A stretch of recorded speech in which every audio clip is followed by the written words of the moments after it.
तेज प्रताप यादव यांची आरजेडी या पक्षातून 6 वर्षासाठी हकालपट्टी। आरजेडी पक्षाचे प्रमुख लालू प्रसाद यादव यांचा निर्णय।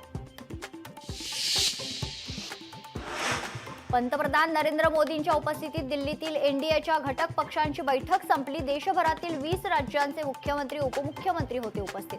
तर मुख्यमंत्री देवेंद्र फडणवीस दोन्ही उपमुख्यमंत्र्यांची देखील उपस्थिती। निलेश चव्हाण विरोधात बावधन पोलिसांकडून लुकआउट नोटीस जारी। हगवणे कुटुंबियांना मदत आणि कसपटे कुटुंबियांना बंदुकीचा धाक दाखवत धमकावल्याचं प्रकरण। वैष्णवी हगवणे आत्महत्या प्रकरणातील आरोपी राजेंद्र हगवणेची आणखी एक कार जप्त।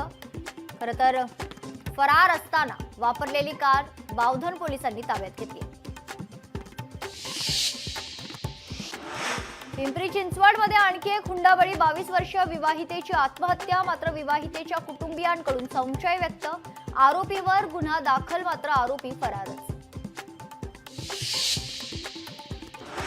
5 लाख हुंडा दिला तरी विवाहितेला पेट्रोल टाकून जाळण्याची धमकी। छत्रपती संभाजीनगर मधील घटना समोर। विवाहितेच्या नातेवाईकांकडून अमरावतीच्या राजापेठ पोलिसात पतीसह 4 विरोधात गुन्हा दाखल। वाल्मिक कराडला बीडच्या जेलमध्ये व्हीआयपी ट्रीटमेंट। स्पेशल चहासह चपाती आणि चिकनची कराडला मेजवानी। व्हिडिओ शेअर करत बडतर्फ पोलीस अधिकारी रणजित कासलेचा खळबळजनक दावा।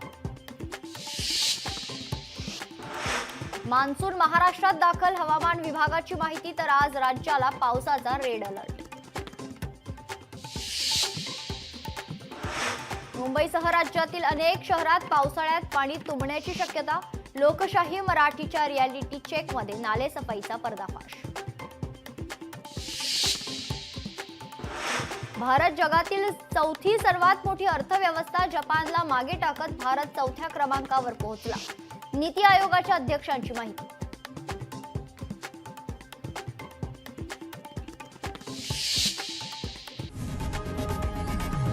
लोकशाही मराठी ऐका, पहा, जागरूक रहा।